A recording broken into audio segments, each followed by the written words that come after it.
Hey everyone, welcome to today's video. I am well and I hope all of you are doing very well. Today's video is on reverse mortgage scheme. This video is very much relevant. The concept is very much new in India and I think all of us should have the idea of this concept. So I request my viewers to share this video as much as possible because it is this video is of genuine cause and will be helpful for the senior citizens. So please I request with folded hand, please share this video. I never say to my viewers to like, subscribe or share my video or anything, but I request to my viewers, please share this video because this has the social implication and this video is very much relevant for senior citizens who does not have any regular source of income for their livelihood, for the incurring medical expenditure, for everything. This video will be a blessing for the senior citizens. So without taking much time, I just start my class. Reverse mortgage scheme. The concept is very much new in India, but this concept is very much popular in Western country. In India, it is a new concept, but in Western country, it is a normal concept, and everyone is taking the benefit of this RMS, reverse mortgage scheme. So what is this reverse mortgage scheme? Under reverse mortgage scheme, a senior citizen having a property, but does not have a regular source of income,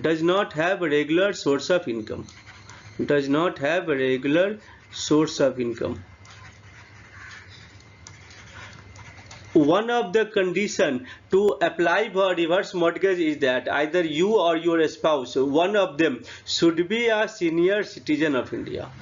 So person is a senior citizen of India and does not have a regular source of income. How the medical expenditure, how the day-to-day expenditure will be incurred? This will be a challenging questions.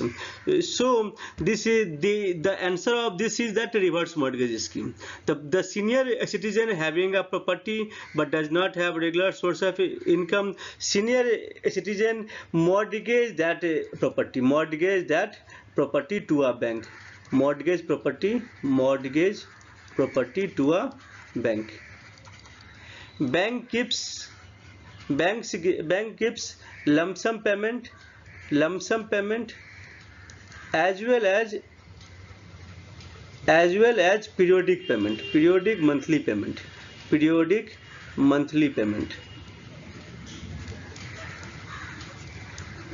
to the borrower till his lifetime and lifetime of his or her spouse. So and the amount which is received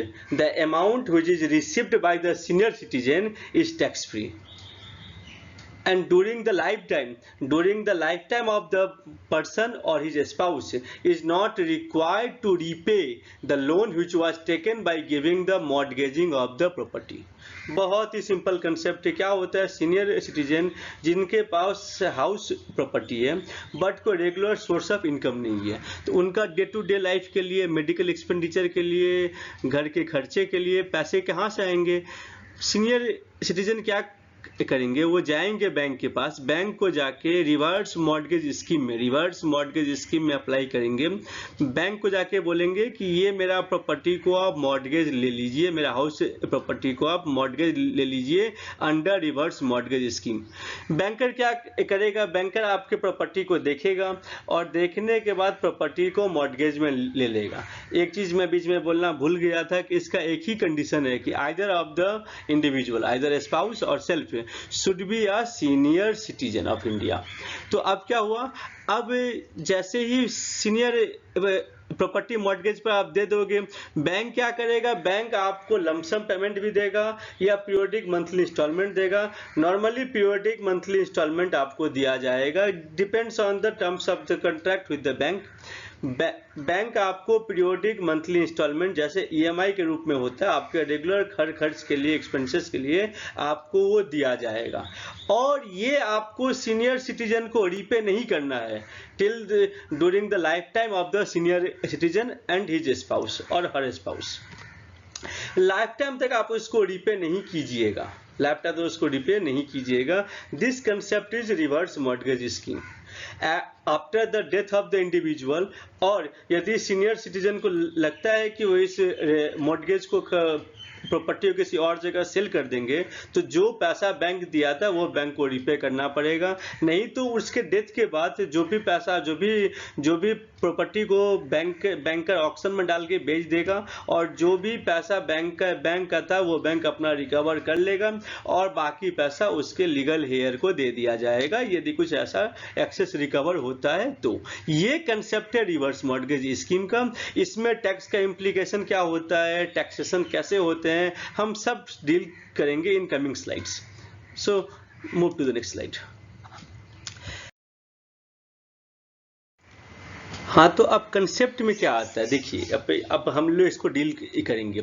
जब senior citizen अपना property, जब senior citizen mortgage दिया property bank को, mortgage दिया property bank को, mortgage property to household property, mortgage household property to bank, तो bank को जब दिया तो ये क्या हो गया, one type of transfer of property हो गया, तो इसके ऊपर कैपिटल गेन टैक्स होना चाहिए। But as per section 46 section 47 subsection 16, as per section 47 subsection 16, any transfer of property by the senior citizen under reverse mortgage scheme is not treated as transfer। तो यह transfer माना ही नहीं जाएगा। जब आप रिवर्स मॉर्गेज स्कीम में अपने प्रॉपर्टी को ट्रांसफर करते हो और बदले में जो पैसा मिलता है, that is not considered as transfer. यदि ट्रांसफर माना ही नहीं जाएगा, सिंस ट्रांसफर नहीं माना जाएगा, as per section 47 subsection 16, transfer under reverse mortgage scheme is not treated as transfer, hence capital gain tax is not applicable, समझ में आया? अभी देखिए, तो आपने जो प्रॉपर्टी ट्रांसफर किया उसके ऊपर कैपिटल गेन टैक्स इम्प्लीकेशन नहीं आएगा, because that is not as a transfer. अब जो आपको जो पैसा मिल रहा है, senior citizen receiving monthly payments from the bank in lieu of the transfer of the reverse mortgage scheme, तो so this monthly payment shall also be not regarded as an income under section 1043, section 1043। तो section 1043 says that monthly payment received by the senior citizen is an income exempt from tax, exempt from tax। Banker क्या करता है, banker आपके property को देखता है, क्या value होना चाहिए, आपके लॉन्जिविटी के हिसाब से, एक एस्टिमेशन के हिसाब से आपके प्रॉपर्टी का वैल्यू निकालता है और उसको डिवाइडेड बाय पर मंथली ईएमआई में आपको देता है। ड्यूरिंग योर लाइफ टाइम और and lifetime of your spouse you need not to repay any single amount, और bank will not force you to vacate the property। तो both point are relevant।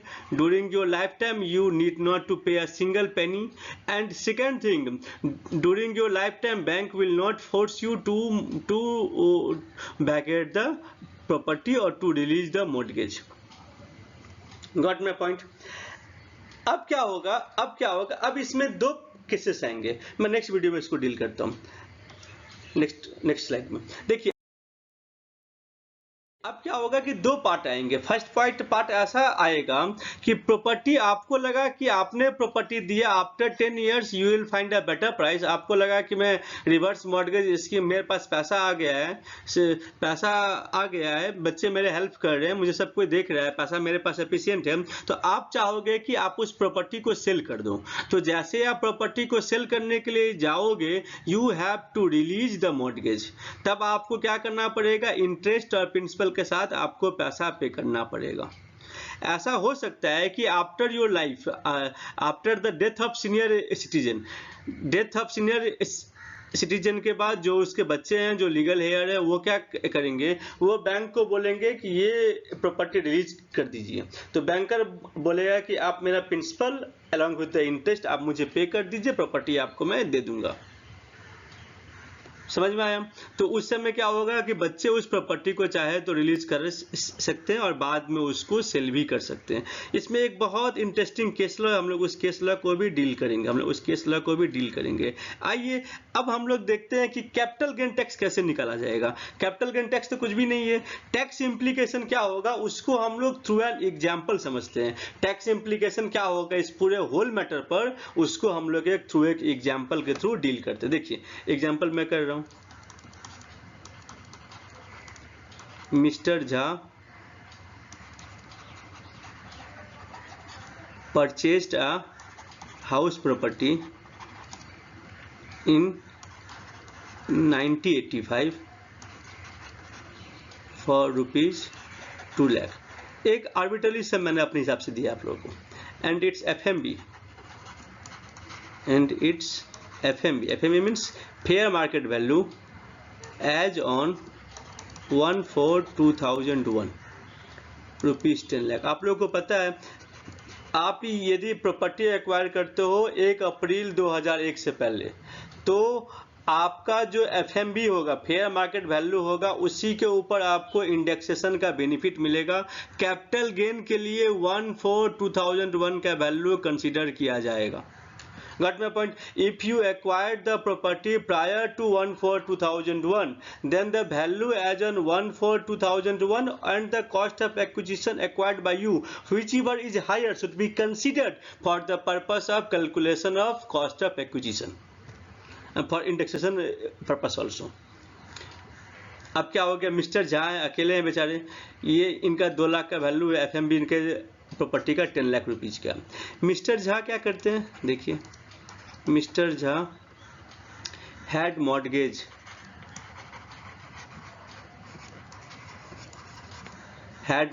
the property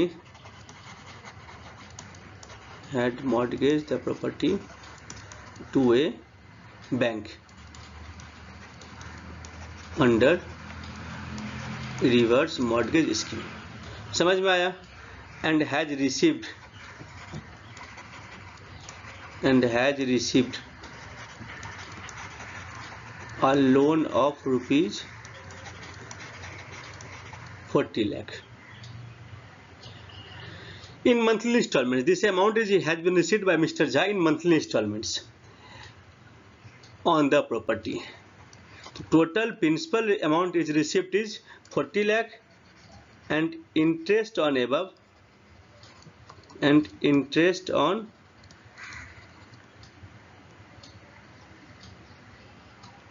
loan amount, interest on loan amount is rupees 10 lakh। अब देखिए क्या हुआ था, इनका जो property value 1/4/2001 में 10 लाख रुपीज का था, मिस्टर झा ने क्या किया, इस प्रॉपर्टी को मॉर्गेज में दे दिया under reverse mortgage scheme. SBI के पास गए, बोले मेरा रिवर्स मॉर्गेज स्कीम में मेरा फाइनल कर दीजिए, और ये आपका SBI ने क्या किया, इनको पीरियोडिक मंथली इंस्टॉलमेंट देना शुरू कर दिया, और ये इंस्टॉलमेंट टोटल ये 40 लाख रुपीज ये इन्होंने रिसीव किया। समझ में आया? उस 40 लाख के ऊपर में इंटरेस्ट आपका हो गया 10 लाख का। अब इसमें दो केस होता है। पहला केस क्या हुआ, पहला केस हुआ जो मिस्टर झा ने क्या किया है, mister Jha discharge the loan को पे कर दिया, प्रॉपर्टी को फ्री करके फिर उसको बेच दिए, उनकी मर्जी। Mister Jha discharge the loan and sells the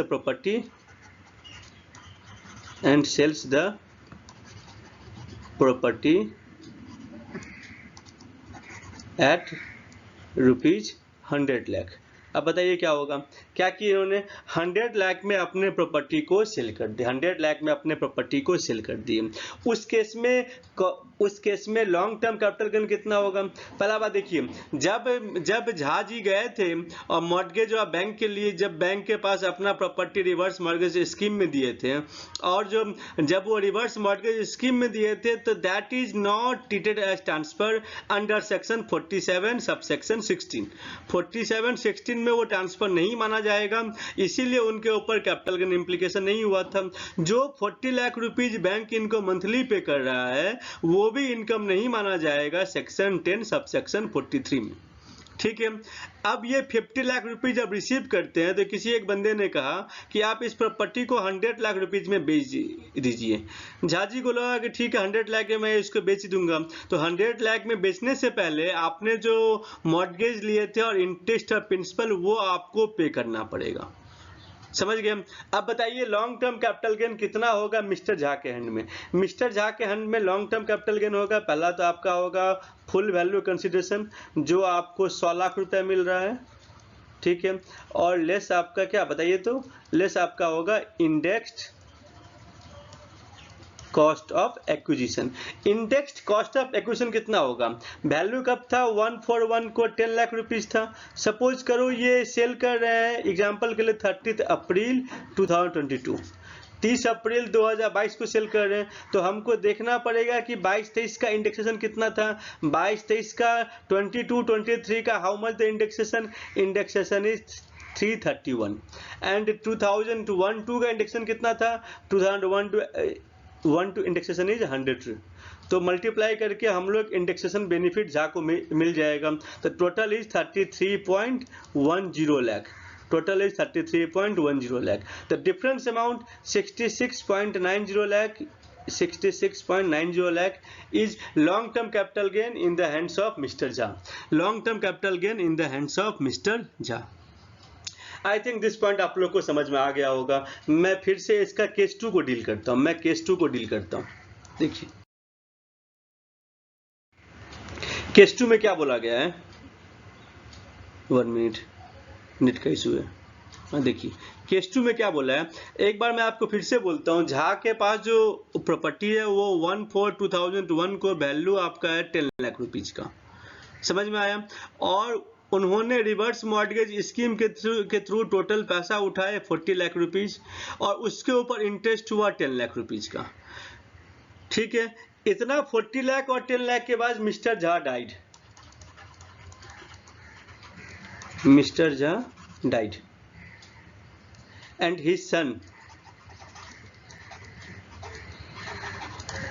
his son released the property.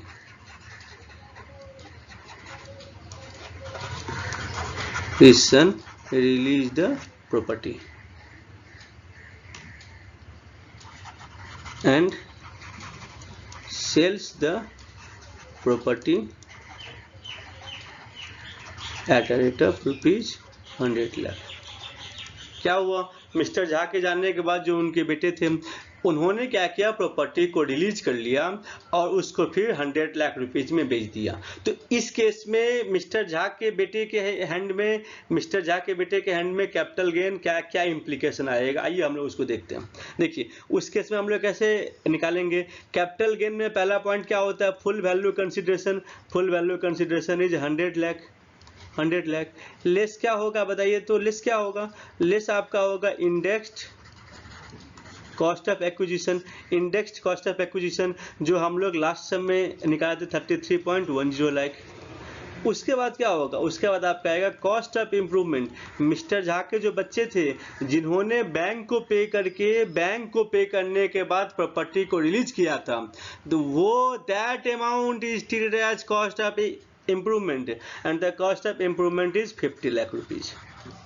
So this long term capital gain different, if you less both the things, the answer will be the long term capital gain in the hands of son of Mr. Jha. समझ गए? अब ये जो cost of improvement था ये पहले नहीं था।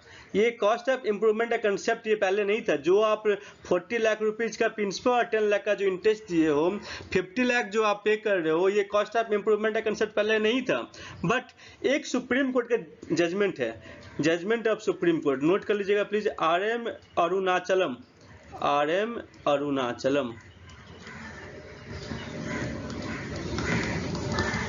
Since the judgment is of Supreme Court, the Supreme Court judgment is law of the land and applicable throughout the India. So this judgment is applicable to all. If the judgment was passed by High Court, then under the jurisdiction of High Court, the judgment is applicable. But since the judgment is given in case of RM Arunachalam, Supreme Court judgment is there that if the cost of improvement is the loan amount repaid by the legal heir of the legal heir of the deceased senior citizen. Got my point? तो इस तरीके से आपको cost of improvement जो आप पे किए उसका बेनिफिट मिल जाएगा, कॉस्ट ऑफ इम्प्रूवमेंट का बेनिफिट मिल जाएगा. Thank you friends, thank you for today's video. मुझे आशा है, उम्मीद है कि आप लोगों को सब कुछ समझ में आया होगा.